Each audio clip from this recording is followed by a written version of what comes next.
Hi ಸ್ನೇಹಿತರೆ, ನಮಸ್ತೆ.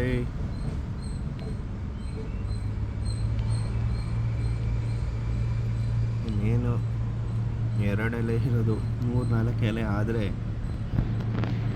ಯಾವ ಸೊಪ್ಪಿನ ಬೀಜ ಅಂತ ಆರಾಮಾಗಿ ಗೊತ್ತಾಗೇ ಬಿಡುತ್ತೆ. ಮೊದಲನೇದಾಗಿ ನಿನ್ನೆ ಹೇಳಿದೆ 2 ಜನ ಸಬ್ಸ್ಕ್ರೈಬರ್ ಆಗಿದ್ದಾರೆ ಅಂತ. ಇವತ್ತು ಅದಕ್ಕೆ ಮತ್ತೆ 4 ಜನ ಆಗಿದ್ದಾರೆ. 4 ಜನಕ್ಕೂ ಧನ್ಯವಾದಗಳು. ನೋಡಿ, ಇದೇ ಥರ ಆನ್ಲೈನಲ್ಲಿ ಗ್ರೋ ಬ್ಯಾಗ್ ತರಿಸ್ತಾ ಇದ್ದೀನಿ ಮತ್ತು ಸೊಪ್ಪಿನ ಬೀಜಗಳನ್ನ ತರಿಸ್ತಾ ಇದ್ದೀನಿ. ಮಣ್ಣು ಎಲ್ಲ ಹಾಕಿ ಹೇಗೆ ಮಾಡೋದು ಫಸ್ಟಿಂದ ನೀವು ಸ್ಟಾರ್ಟ್ ಮಾಡಿ.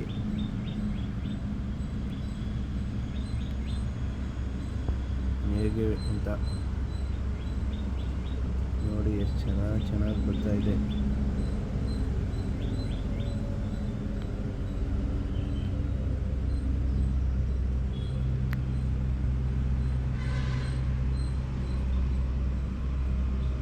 ನ್ಯಾಚುರಲ್ಲಾಗಿ ಬೆಳಿಬೇಕು.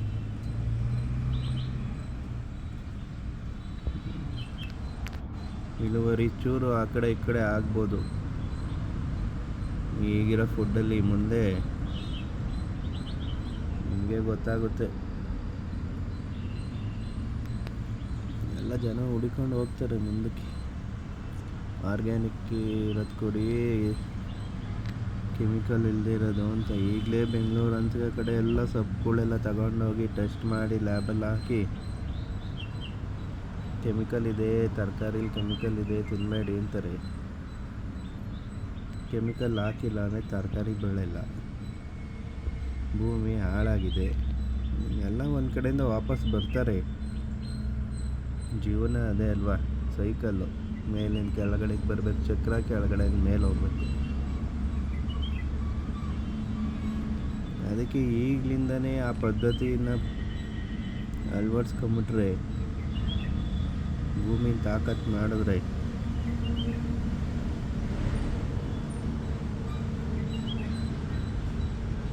ನಾವು ಅಷ್ಟರಲ್ಲಿ ಬ್ರ್ಯಾಂಡ್ ಆದರೆ, ಈಗಲೇ ಮಾರುಕಟ್ಟೆಗೆ ನಾವೇ ಏನಾದರೂ ಮಾಡಿದ್ರೆ, ಚಿಕ್ಕ ರೈತರಾದರೂ ಪರವಾಗಿಲ್ಲ, ನೀವು ಮಾಡೋದನ್ನೆಲ್ಲ ಒಂದು ವಿಡಿಯೋ ಮಾಡ್ಕೊಳ್ಳಿ. ಒಳ್ಳೆ ಬೆಳೆಗೆ ಒಳ್ಳೆ ರೇಟ್ ಸಿಗುತ್ತೆ. Thank you. ಮುಂದೆ ಸಿಗುವ. ನಾಳೆ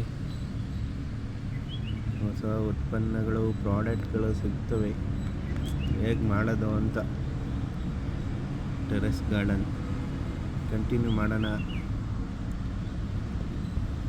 ಎಲ್ಲರೂ ಹೊಸ್ದಾಗಿ ಸಬ್ಸ್ಕ್ರೈಬ್ ಮಾಡ್ಕೊಳ್ಳಿ. Thank you.